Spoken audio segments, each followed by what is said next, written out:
예, 저에게 이 법을 전해주신 스님이 계세요.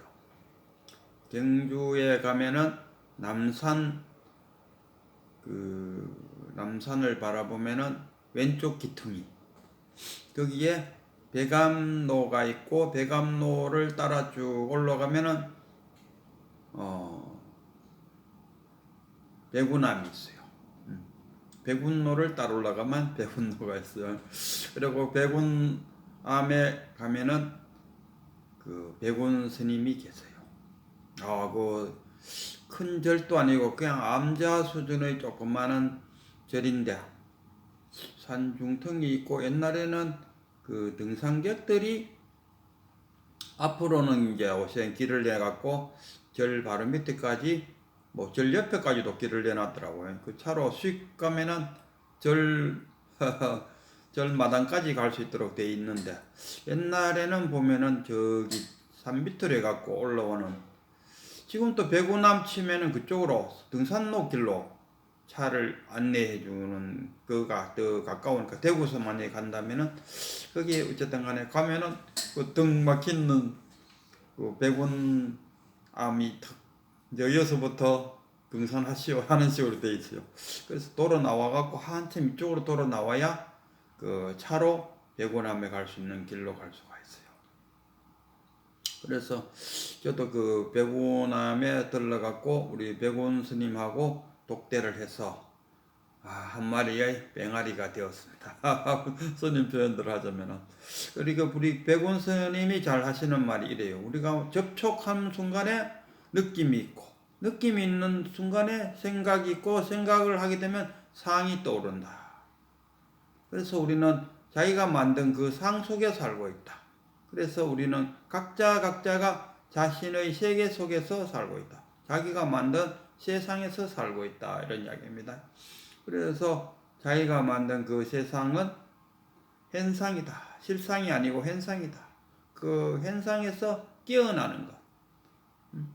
자기가 만든 세상에서 깨어나는 것. 마치 우리가 자다가 꿈을 꾸는 것과 같이 자기가 만든 현상 속에서 우리가 살아가고 있는데, 그 현상에서 깨어나는 것을 깨달음이다. 이렇게 표현해요. 그래서 그 큰 스님이 주장하는 것은, 깨달음은 이제 공부의 시작이다. 왜? 실상에서 시작됐으니까. 그럼 가마에 뺑아리가 태어났으니까 이제, 저도 그러더라고요. 큰 스님이, 아이고 뭐 하다가 이제 왔어요. 나이가 60대 갖고 이제 깨쳐갖고 뭐 어쩌겠다는 거요? 이렇게 표현하더라고요. 그러고 저도 뭐 속으로, 아이고 뭐 혹시 100살까지 산다 하는데 앞으로 40년이나 남았는데 뭐 걱정할 거 뭐 있습니까? 그렇게. 조주도 그렇잖아요. 조주도 그 자기 위에 스승 남전 스님을 모시고 60살까지 살다가 스님이 돌아가시니까 20년간을 행각하고 80살에 그 조주에 와서 거다가 120살까지 사시다가 가셨다는 거예요. 저도 비록 60살에 깨치긴 했지만 뭐 언제 죽을지는 모른다 이런 생각. 어쨌든 간에 그 큰 스님이 잘 하시는 말이, 깨달음은 공부의 시작이다. 나침판을 갖고 바다에서 배가 항해를 하듯이 이제 나침판을 하나 갖게 되었다. 이렇게 표현해요. 그래서 그 달리 표현하면은 상고보리, 깨달았다는 것은 상고보리입니다. 그 오늘 소개하고자 하는 그 종록록 79측의 장사 스님,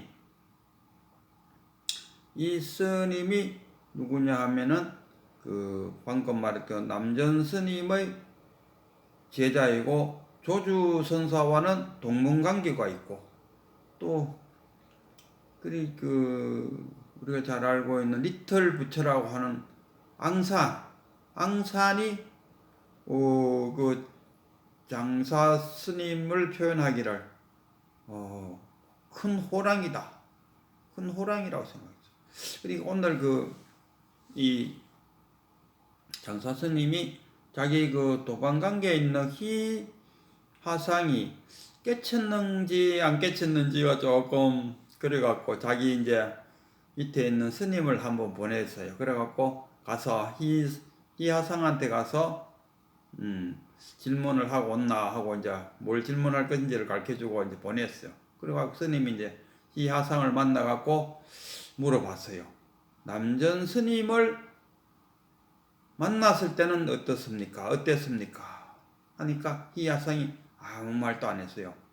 그러면은 남전 스님을 만난 이후에는 어떻습니까? 하니까 희하상이 뭐 만나기 전이나 만난 후나 똑같지 뭐 이렇게 표현했어요.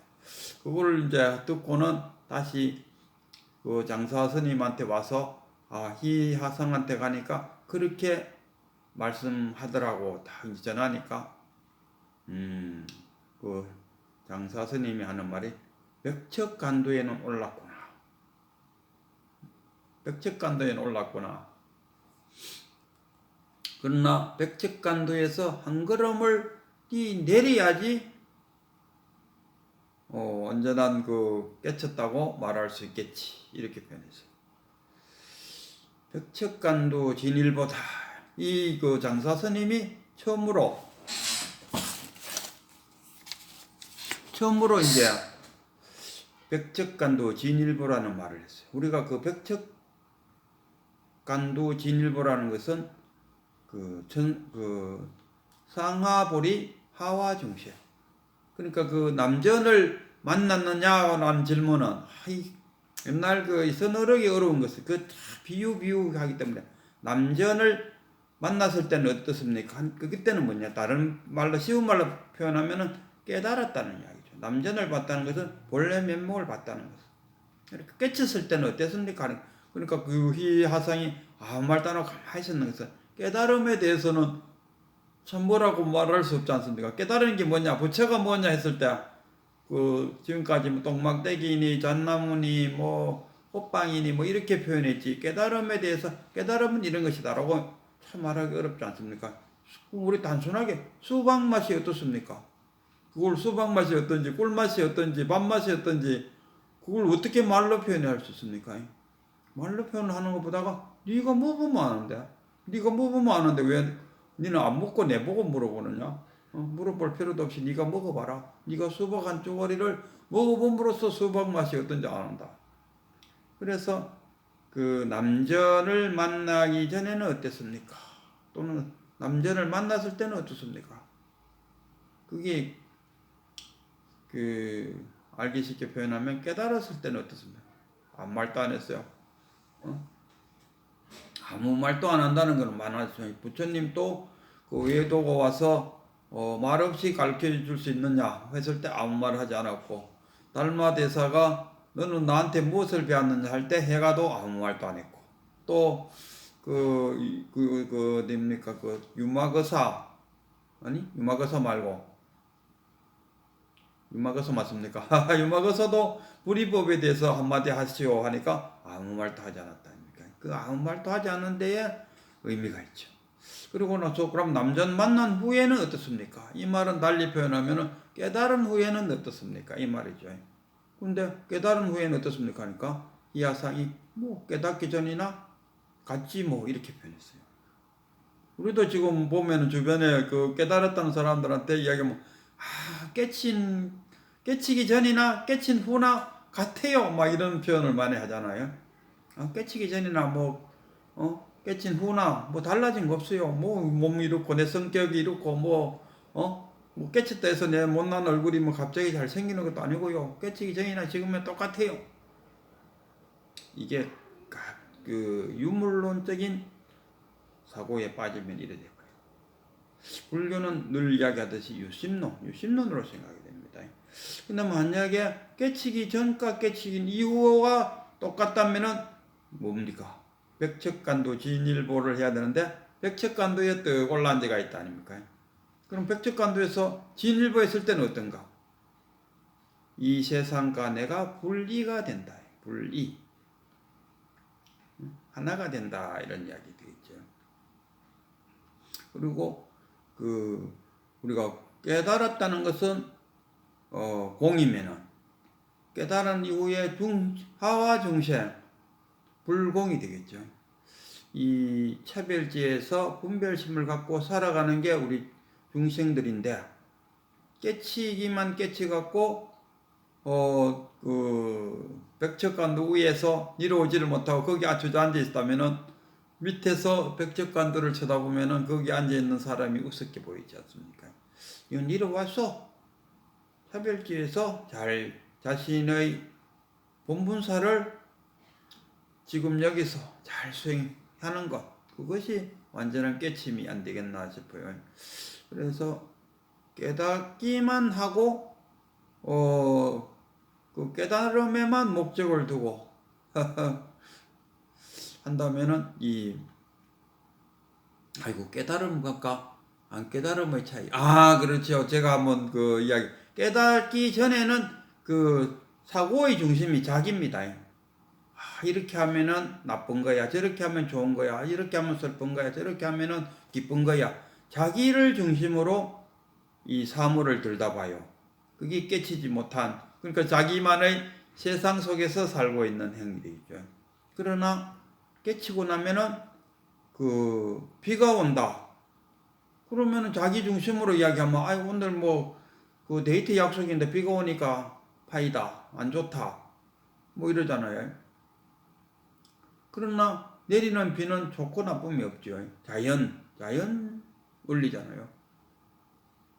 좋고 나쁨이 깨치고 나면은, 그러니까 부처님도 마찬가지로 49년간을 설하면서도 나는 한마디도 설한 적이 없다 한 말이, 자신은 자기의 말을 한 것이에요. 내가 중심이 돼서 좋다 나쁘다고 표현한 것이 아니고 그 자연의 원리, 자연의 순리를 이야기했다니까. 봄에 꽃이 피는데 그것이 좋다 나쁘다라고 표현하는, 즐겁다 이렇게 표현하는 것은 자기 중심적인 생각일 뿐이에요. 그냥 꽃은 그냥 시절 인연을 만났고 시절 인연에 따라서 지금 여기서 자신의 본분사를 행하고 있을 뿐이지 그게 좋고 나쁨이 없다니까요. 그러니까 자연의 원리는 좋고 나쁨이 없는데 자기가 중심이 되어서 좋다 나쁘다 기분 나쁘다 판단의 기준이 된다니까. 그래서 자기가 만약에 싹 없어져 버리면은 왜 되겠습니까? 자기가 없어지면, 자기가 무아가 되면은 좋다 나쁘다 슬프다 괴롭다. 그러니까 부처님은 그러지 않습니까? 괴로워해야 될 일이 아무것도 없는데 괜스레 자기가 괴로워하고 있을 뿐이다, 이렇게 표현했어요. 그래서 이 깨달음과 깨닫기 전에 그 삶의 그 살아가는 방향이라 할까, 가치관이라 할까, 결국 깨치기 전에는 이 세상이 자기 중심이 되어버리고, 깨닫고 보면은 내가 없어져 버려요. 그러니까 내가 없어졌다는 거는 이 세상과 그야말로 한 덩어리 분리가 되어버린다. 그러니까 자연의 가치 속에 자신도 거기에 따라갈 뿐이지, 내가 삶의 중심이 돼서 가치의 중심이 되면은 그게 못 깨닫고 자기 중심, 거기서 툭 벗어나는 거. 내가 이 세상의 중심이라는 그 가치관에서 툭, 수처작주, 어디를 가더라도 내가 주인공이 되어야 된다는데 그 말을 옛날에 정치인이 사용하더라고요. 어디 가도 자기가 주인공이 되어야 된다. 그렇게 해요. 그거는 유물론적인 사관. 어디 가도 내가 중심이 되어야 되는 것은, 그때의 내란 뭐냐 하면 본래 면목을 말하죠. 본래 면목, 참나, 깨달음, 그게 중심이 되어야 된다, 이런 이야기입니다.